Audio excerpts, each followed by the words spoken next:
Texas lawmakers are calling for immigration and customs enforcement to reconsider a policy of using unmarked cars during patrols. Now, this comes in the wake of an ICE shooting that killed a Mexican man. The Department of Homeland Security confirmed that officers were looking for a different individual when they shot and killed Lorenzo Salgado.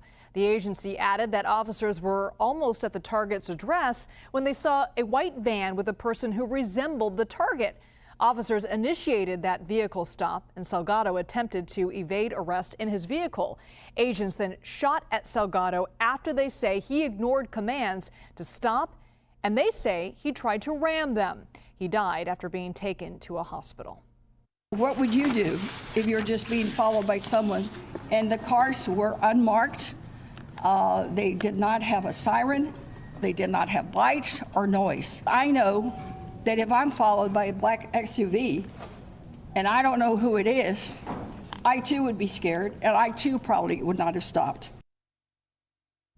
Let's go live now to our Homeland Security correspondent, Nicole Sganga. Nicole, great to see you. The attorney representing 2 of the 3 passengers detained by ICE after that shooting say his clients painted a very different picture of that situation. Can you tell us a little bit more about that?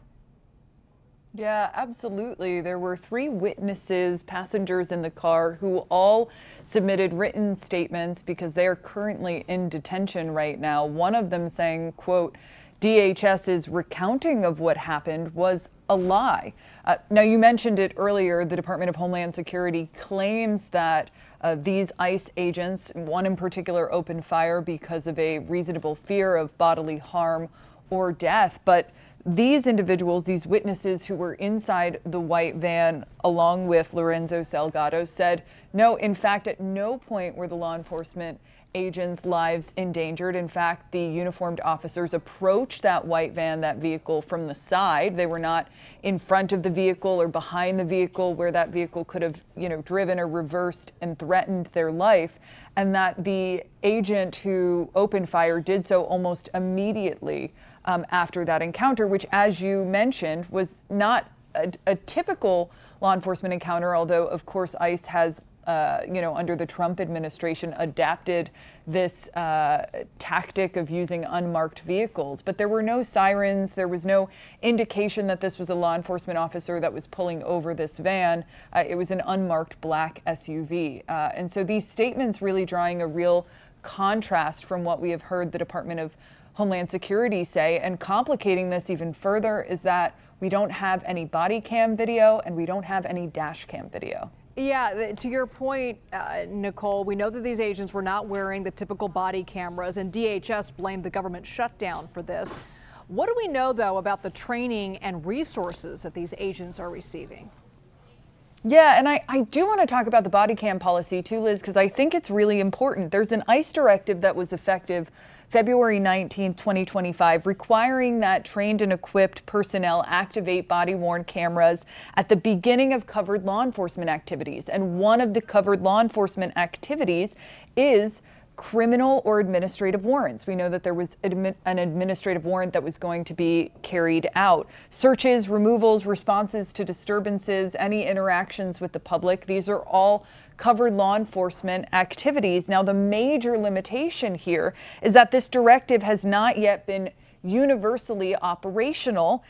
As of July 2026, this month, the Department of Homeland Security says about half of its ICE agents and officers have body-worn cameras, and they say within the next 60 days they hope that everyone will. But this is something that we are going to be tracking quite carefully. There are some law enforcement agencies in this country who have been wearing body-worn cameras for nearly a decade, Liz, and it does seem like this is a policy that has been kicked down the road perpetually across administrations.